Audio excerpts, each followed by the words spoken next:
Welcome to Petrie Terrace. This is Brisbane's smallest suburb.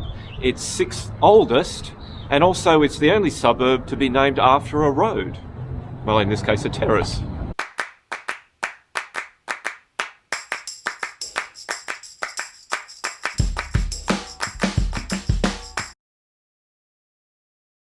Tom Petrie recalled many Indigenous peoples making their camps along Petrie Terrace. The Brisbane, Stradbroke Island and the Logan clans had their camp at Green Hills, while the Ipswich, Wivenhoe tribes and the Rosewood tribes were on Petrie Terrace itself, where the Barracks are today. And the northern tribes camped on the site of the present Normanby Hotel. They would congregate here to watch the tournaments being held where Roma Street Parkland is now. Up to 1,000 Indigenous people would camp here to watch.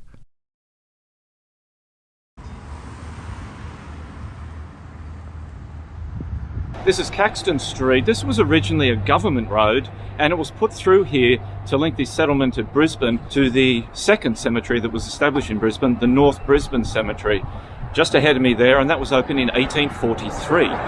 So the cemetery was on the west side of Hale Street, and part of Suncorp Stadium, which was Lang Park, there was graves under there as well. So all of that area over there was all part of the North Brisbane Cemetery. I've been told that Caxton Street was named after William Caxton, England's first printer back in the 15th century. This is the police barracks. Back in 1860, it was the site of the opening of Brisbane's second prison. This was the Petrie Terrace Jail. It was built by Andrew Petrie and his son John for a cost of £25,000. Interestingly, later on, John Petrie became Brisbane's very first Lord Mayor. By now, Andrew Petrie was blind due to sandy blight, yet he successfully carried on running his businesses. It was the first major building constructed in Queensland after separation from New South Wales. It replaced the prison on Queen Street in the city. Normally, nobody wants a prison in their town, but back then both Brisbane and Ipswich actually fought over who should have it, as both did. Upwards of 30 prisoners were hanged here. A lot of this land on Petrie Terrace was bought in 1861, 2 years after Queensland separated from New South Wales, by the Right Reverend James Quinn. He was the first Catholic Bishop of Brisbane. So much of this land along here, he bought. Very soon after, sold it off into smaller blocks at quite a hefty profit.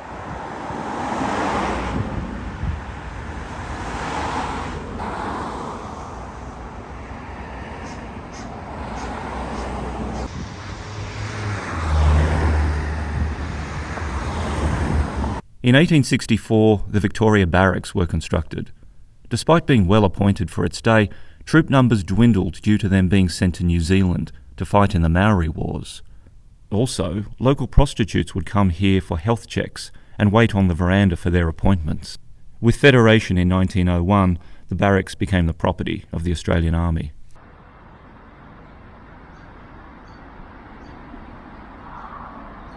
Suncorp Stadium.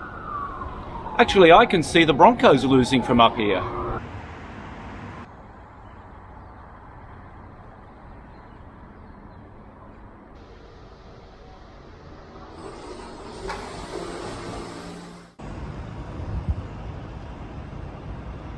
Also in 1864, the Lord Alfred Hotel opened, named after Queen Victoria's second son, Alfred Ernest Albert, later the Duke of Saxe-Coburg and Gotha. He was also the very first royal ever to visit Australia, arriving in 1868. However, the hotel's original name was the Terrace Hotel, and it was a wooden building. It burnt down in 1887, but was rebuilt in 1881, but the cellars from the original building were retained. And apparently, according to legend, there is a secret stone tunnel under the road leading from the hotel, under Petrie Terrace, and over to the police barracks over there. And here at this hotel in 1882, the Ancient Order of Druids Queensland was established just upstairs. I once went to a speed dating evening on the ground floor of this building. It was very fast. The ladies sped right past me.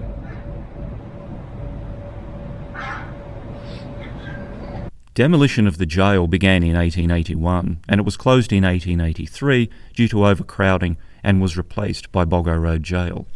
The site then became divided between the Queensland Defence Force and the Queensland Police Force. Some of the stone from the wall surrounding the jail was used as the footing for the iron fence along Alice Street, separating it from Queen's Gardens.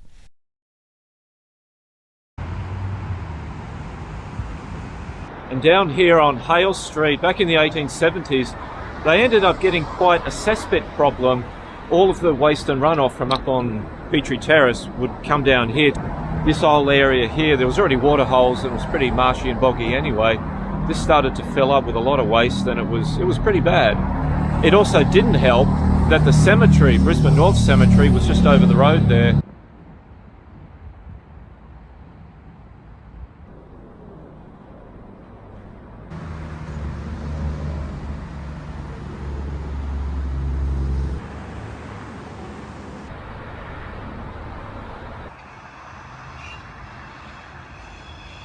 Now this here is Hardgrave Park. It opened in 1875 and is Brisbane's oldest gazetted park. It was named after local politician John Hardgrave. Now there was some controversy surrounding this park as to whether it was going to go ahead. The locals didn't want any development here. They didn't want any more houses because they would get the nice breezes coming up from the east on a hot summer's day. Their residences are just over there. But there was another group of locals who said they should build houses here because it would raise more revenue for the local area and help to improve Petrie Terrace. Anyway, the guy who the park was going to be named after, John Hardgrave, successfully lobbied for no houses to be built here. At the other end of the park is a water drinking fountain built by Mayor Thurlow. There's another one just here. This is a cast iron one dating from 1887.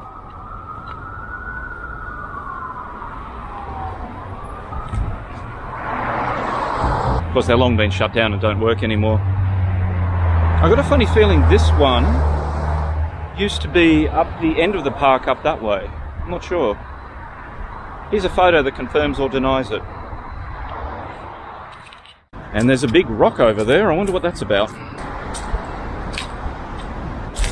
Okay, just a rock. By the 1880s, Petrie Terrace had become quite fashionable. It's no coincidence that this transformation occurred when the jail was being demolished.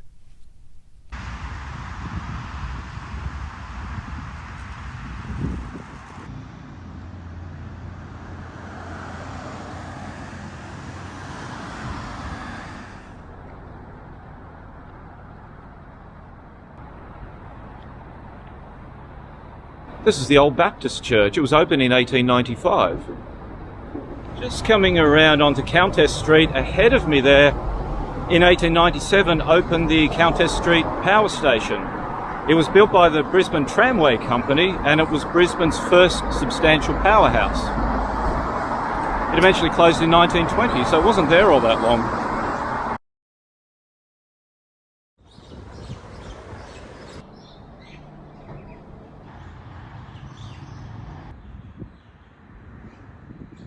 In 1920, Jackson's Granary was built as a storehouse for agricultural produce.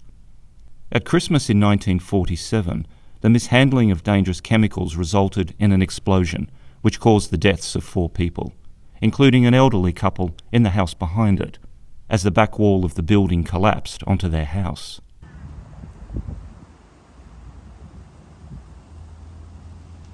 In 1939, the new police barracks were built.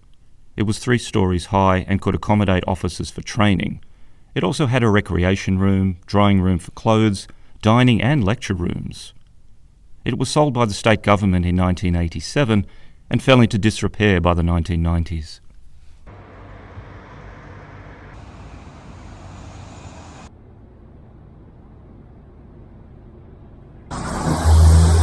This is Moda. It's a tapas place.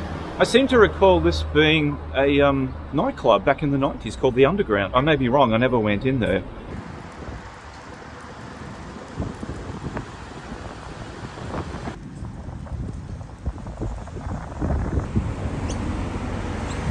Seacombe Street. Used to be called Swan Street. This footpath is terrible. By the 1950s, the suburb had become a place of crime and undesirables. This carried on for the next decade or two. Gradually, the area's industries began to close down or move away.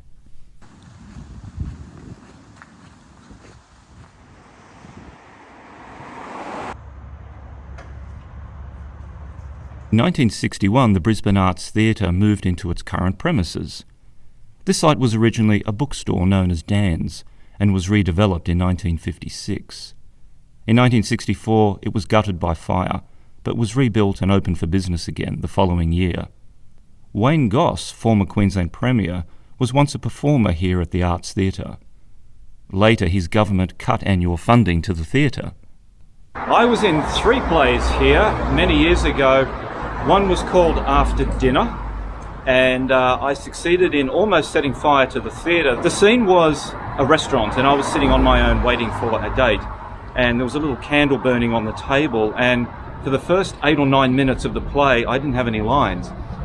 So I'm just sitting there trying to do something that would be interesting without saying anything, and I had a little piece of paper, or a piece of cardboard. I dabbed it into the flame, and anyway, the thing went up, and then the fake flowers on the table, they caught fire as well. I remember seeing the stage manager off to the side with a fire extinguisher. It's alright, so get ready. Twang. 1, 2.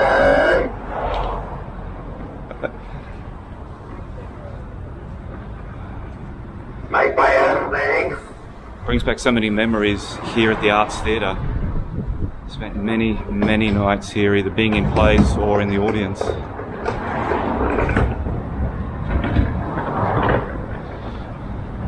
Missing 1, 2. And the next play I was in was called Hotel Paradiso, a French play. And I played, I think, 4 different roles in that play. Afterwards, the director said, "Rob, you're really good in small roles." So I went and let down the tyres on her car.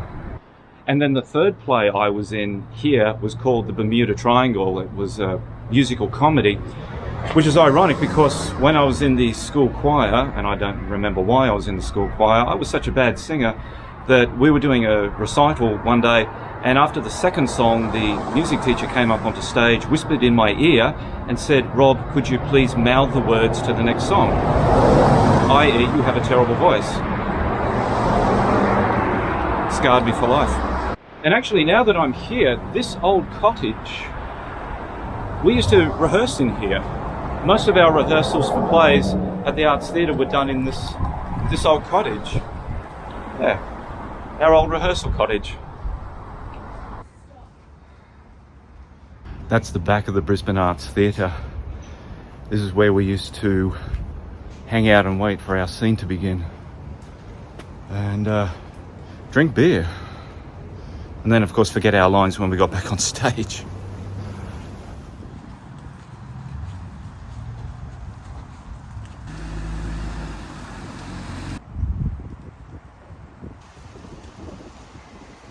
In 1967, that house there was the scene of a parcel bomb explosion. A parcel arrived, the lady opened it, and it exploded. Her husband and her son were injured. She ended up having her hands amputated as a result of the blast.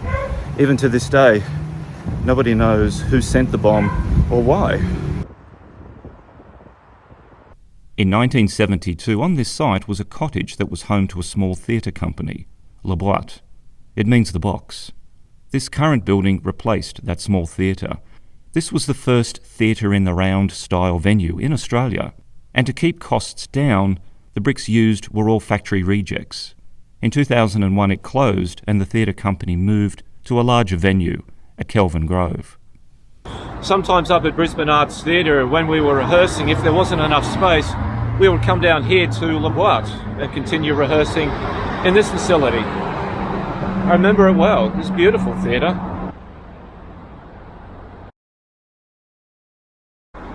The Barracks redevelopment was completed in 2008 and it cost $120 million. Very nice.